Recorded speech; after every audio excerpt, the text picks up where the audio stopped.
मतलब मेरे पास कोई टॉपिक नहीं है। बहुत दिनों से मैं वीडियोस भी नहीं बना रहा हूँ। तो थोड़ा फ़िलासफ़िकल टॉपिक है, चूहों की दौड़। तो चूहों की दौड़ में मैं शायद बचपन में ही शुरू हो गया था। मुझे याद है जब मैं 5 साल के उम्र में मैं रनिंग रेस में पार्टिसिपेट करना चाहता था। I wanted to be competitive. ये तो है, मैं स्पोर्ट्स बहुत खेला बचपन में।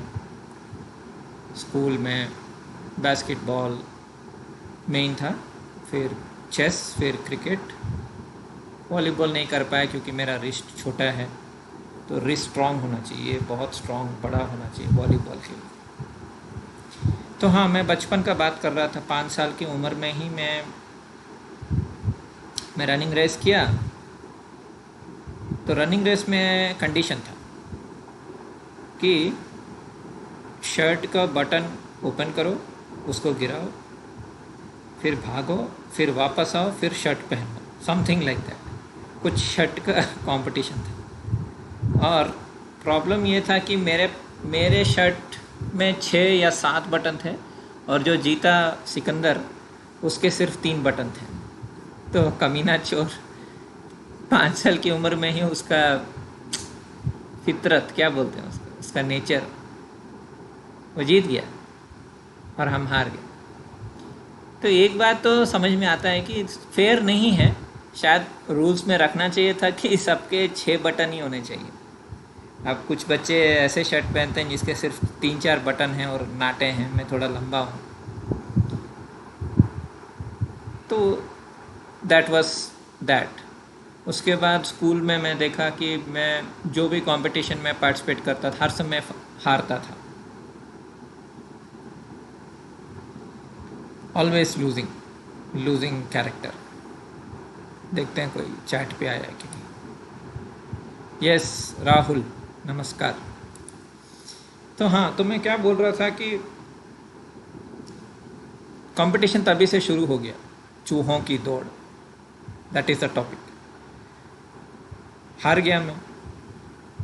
फिर मैं डिबेट कंपटीशन ये वो, वहाँ भी नर्वसनेस की वजह से हार जाता था, या तो मैं स्टक हो जाता था, या लोगों से काफ़ी डरता था। स्टेज फ्राइट बोलते हैं उसको। तो मेरे को नेचुरली स्टेज फ्राइट बहुत ज़्यादा था बचपन में। तो काफ़ी ये किया।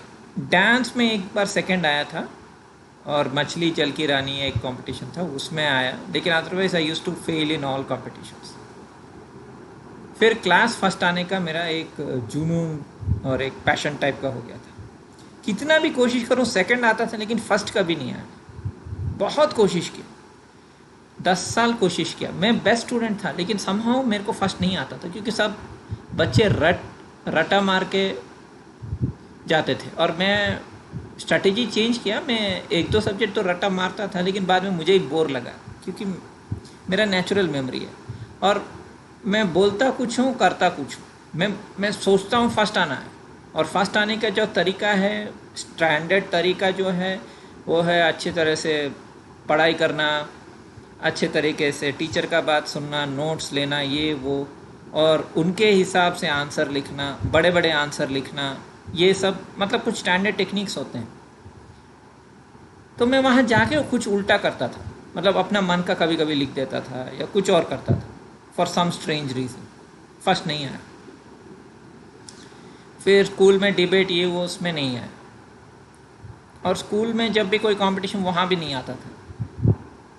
तो मैं जब बाहर गया, बाकी स्कूल्स के साथ कंपटीशन किया, तो मेरे को हर समय कुछ ना कुछ प्राइज़ मिलता था। लेकिन स्कूल के अंदर, अपने स्कूल के अंदर मुझे कुछ नहीं मिलता था। फिर फाइनली क्या हुआ, आई रिमेंबर, मैं ये स्कॉलरशिप का एग्ज़ाम लिखा, all India talent search examination, NTSE type का ही है। तो उसमें मुझे ऑल इंडिया 9th मिला। और मैं अपने बुक में लिखता भी था, पार्थसारथी IAS में IAS ऑफिसर बनूंगा, चूहों में सबसे बड़ा चूहा बनूंगा, मोटा चूहा बनूंगा। लेकिन एन वक्त पे कुछ ना कुछ गड़बड़ हुआ, हर समय। I tell you, it's a funny kind of a thing. So 10th में वैसे मेरे को 83% आया। मैं सोचा कि मैं टॉप हूँ, लेकिन मेरे से 10-15 लोग ज़्यादा हैं, सबका 88, 89, 90%। मुझे समझ में नहीं मेरा मार्क्स कैसे कटा। मैं तो सब लिख के आया था, तो शायद मैं भ्रमित था। Maybe I was not a good चूहा। फिर 12th में ऐसा ही हुआ। मैं सोचा बिट्स पिलानी जाऊँगा या कुछ ऐसे ही साइंस पढ़ूँगा हायर। वहाँ भी मात खा गया। वहाँ भी नहीं, मिनिमम 90% आना चाहिए, मेरे को 78% आया। या आई थिंक आज के ज़माने में 98 या 99% है cut off, if I am not wrong, in big colleges in India. उस ज़माने में शायद 90-92 था, मेरे ज़माने में 1995 ईयर में। तो वहाँ भी मिस हो गया। और मेरे को इंजीनियरिंग नहीं करना था, या मैं थोड़ा कंफ्यूज ही था। मुझे बेसिकली इंजीनियरिंग नहीं करना था। तो ठीक है, कोई ना कोई कॉलेज में चले जाते हैं करके मैं कॉलेज चला गया। बीएससी इलेक्ट्रॉनिक्स किया, मैथ्स किया। मतलब कोई गोल नहीं, कुछ नहीं, लेकिन चूहों में नंबर 1 चूहा बनने का बहुत इच्छा तो था। आईएएस ऑफिसर बनना, ये वो। तो फिर मैं आईएएस के लिए प्रिपेयर हुआ। तो वहाँ मैं ज्योग्राफ़ी लेके प्रिपेयर हुआ, लेकिन लास्ट मिनट में मेरा सर घूम गया। किसी ने बोला कि ज्योग्राफ़ी में क्यों कर रहा है, मैथ्स ले ले, मैथ्स में स्कोरिंग है। जबकि मैथ्स से मुझे थोड़ा चिढ़ था। तो मैंने अपने दोस्त की बात मान ली और मैंने मैथ्स ले लिया। तो इसमें पूरा ब्लेम मेरे ऊपर ही जाता है। समहाउ मैं अच्छा चूहा बन नहीं पा रहा था। तो फाइनली मैं जब एग्ज़ाम लिखा और जब रिज़ल्ट आया, देखा कि मेरे से ऊपर वाला रोल नंबर और मेरे से पीछे वाला रोल नंबर दोनों पास कर गए प्रीलिम्स, मेंस को चले गए, लेकिन मैं नहीं गया। फिर से ये चूहा फेल। ठीक है चलो, अच्छा आईएएस नहीं बन पाए। मैं ये इंस्पेक्टर वाला एग्ज़ाम्स लिखा, इनकम टैक्स इंस्पेक्टर। तो वहाँ भी मैं जब एग्ज़ाम को गया, मेरा चश्मा टूट गया। फिर से चूहा फेल। फिर उसके बाद मैं सोचा ठीक है चलो, सब चूहे जावा स्क्रिप्ट, जावा, सी प्लस प्लस सीख रहे हैं, मैं भी वो कुछ ना कुछ सीख लेता हूँ सबकी तरह। ये सब अमेरिका जा रहे हैं, तो ये चूहा भी अमेरिका जाएगा। फिर मैं एग्ज़ाम लिखे, मतलब मैं उस टाइम कौन सा था, एसएससी नहीं है, वो एप्टेक एनआईटी की तरह और एक था, एसएससी था शायद, वो बंद हो गया। उसमें मैंने ये पढ़ा, विजुअल बेसिक और Oracle back and, visual basic front end. मैं पढ़ाई कर ही रहा था। मेरे को सर्टिफिकेट भी मतलब थोड़ा देर से मिला, लेकिन मिला। उसके बीच में मेरे को न्यूज़पेपर में राइटर का जॉब मिल गया। उसके बाद मैं हैदराबाद आ गया, वहाँ भी राइटर का जॉब। तो 20-25 साल से मैं वही काम कर रहा हूँ, मैं बता रहा हूँ। लेकिन समहाउ वो डाइवर्शन हो गया और किसी को वो जॉब मिल ही नहीं रहा था जो उस इंस्टीट्यूट से पढ़ाई करके आए, जिन्होंने विजुअल बेसिक ओरेकल सीखा। तो वहाँ भी फेल हो गया। फिर मैं सोचा अच्छा, हाँ मैं एक बात बताना भूल गया, आईएएस ऑफिसर का और एक मैंने ट्राई किया था कि मैं क्योंकि मेरा एक आँख नहीं है, तो मैं सर्टिफिकेट लेने गया गवर्नमेंट से कि मैं एक आँख का अंधा हूँ। तो वो 40% ब्लाइंड कैटेगरी है, तो वो सर्टिफिकेट मुझे मिल गया। उसका 10 साल ही ये होता है वैलिडिटी। मुझे फिर से कराना चाहिए एक्चुअली, लेकिन मैं भूल गया उसके बारे में। तो बता रहा हूँ, स्टोरी बता रहा हूँ। तो 10 साल के लिए वो मिल जाता है, तो आसान होता है गवर्नमेंट जॉब के लिए। लेकिन वहाँ जाके देखा कि मेरे से भी जो अंधे हैं वो कतार में आगे हैं, अंधे चूहे। मैं एक आंख का अंधा चूहा हूँ। तो वहाँ क्या ऐसा रूल है कि ये आधे अंधे लोग भी लिख सकते हैं एग्ज़ाम, लेकिन प्रेफरेंस पूरे अंधे लोगों को मिलता है। मैं नॉर्मल कैटेगरी में जितना, उतना मैं अपने आप को ब्रिलियंट सोचता था, उतना ब्रिलियंट नहीं हूँ, क्योंकि मेरे से भी लाख गुना ब्रिलियंट लोग हैं मार्केट में, और वो कोचिंग लेते थे। मैं कोचिंग नहीं लिया, मैं वैसे ही लिख दिया एग्ज़ाम। तो ये चूहा आधा अंधा ही नहीं, ये चूहा ये बेअकल भी था। मतलब दुनियादारी नहीं पता है बेसिकली कि दुनिया में क्या चल रहा है, उसके हिसाब से चूहागिरी करना चाहिए, राइट। लेकिन मैं वैसा भी नहीं था, इंटेलिजेंट नहीं था उस हिसाब से।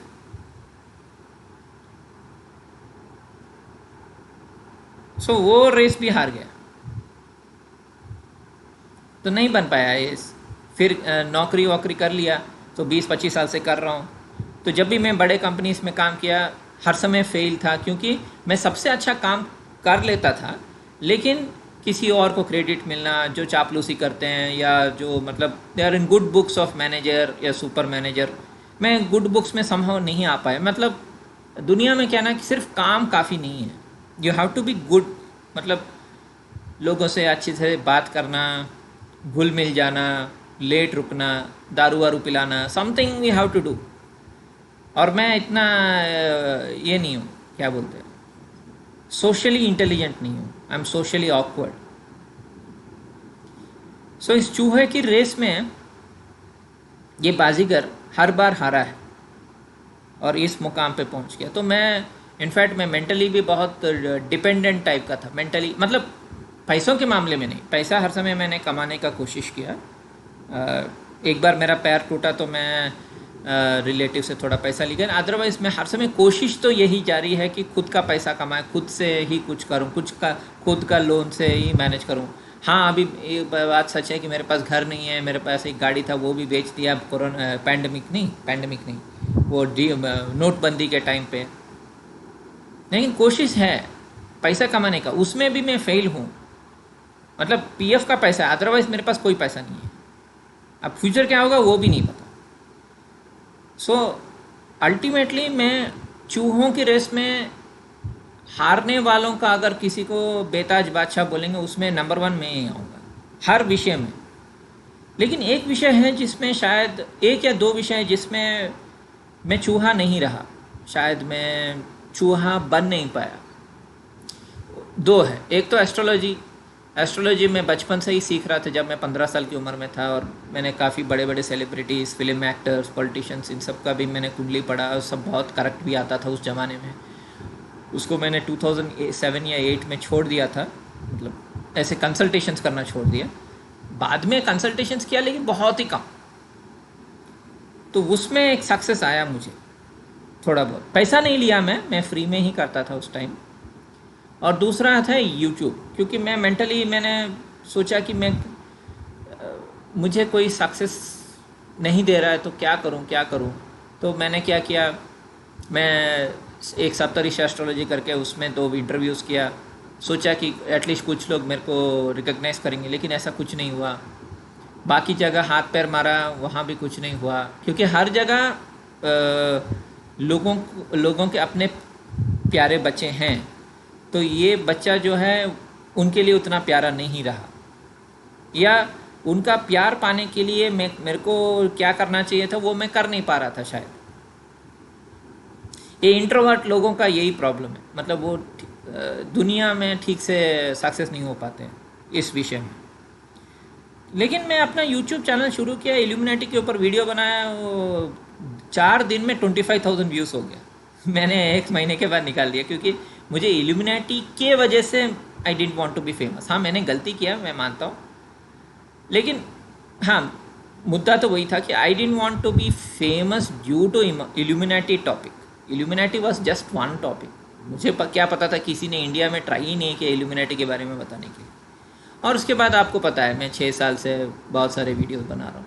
तो जो भी है, जो भी सक्सेस मिला है वो यूट्यूब में, इसमें मैं चूहा नहीं हूँ। सो इन 2 विषयों में मैं चूहा नहीं हूँ। तो at the end of the day moral of the story क्या है, देखते हैं कोई चैट में आया है कि नहीं। यस, काफ़ी लोग आए हैं। यस, सो आपको क्या लगता है, चूहा बनना चाहिए कि नहीं बनना चाहिए? क्योंकि पैसा तो सबको चाहिए, राइट? और मैं ना पैसा कमा पाया, फेम भी ठीक है, 10,000 सब्सक्राइबर्स, लेकिन 10,000 सब्सक्राइबर्स कुछ है ही नहीं एक्चुअली। बहुत सारे लोग मिलियन सब्सक्राइबर्स। तो उस हिसाब से अगर उस चूहे का रेस में अगर कुछ कंपटीशन में अगर मैं को आगे बढ़ना था, नहीं, मैं बढ़ नहीं पाया, क्योंकि मैं अकेला एक यूट्यूबर था जिसने एक ट्रेंड सेट किया। हाँ, उसको भी सब ने कॉपी किया। मुझे अच्छा लगता है जब लोग मुझे कॉपी करते हैं।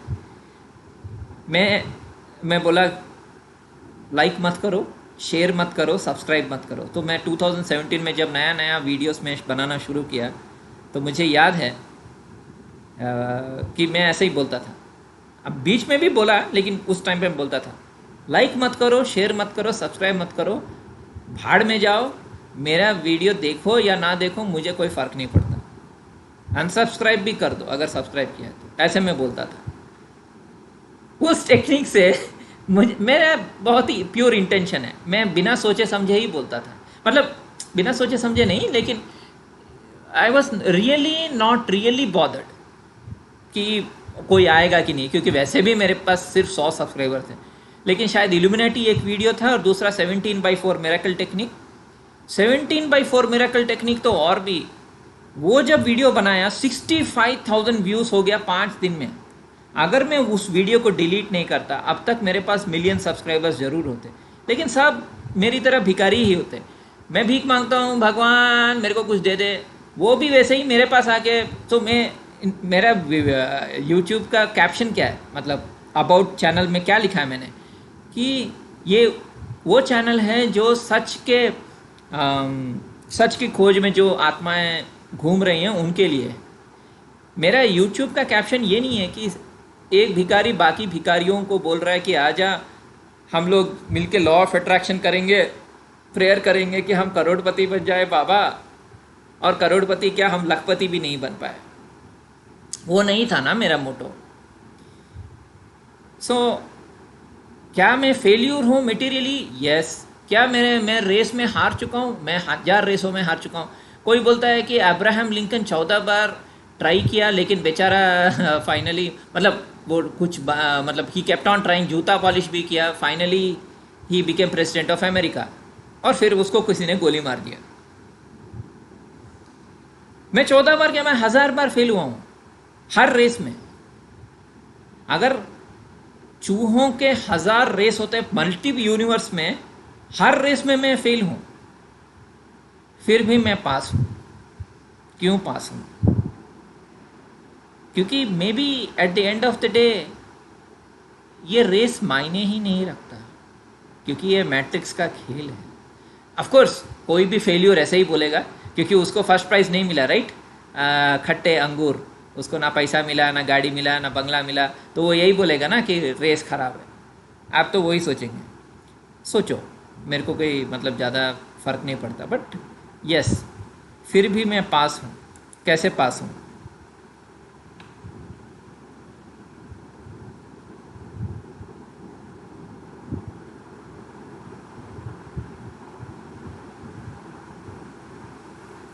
Seems like it was generational curse.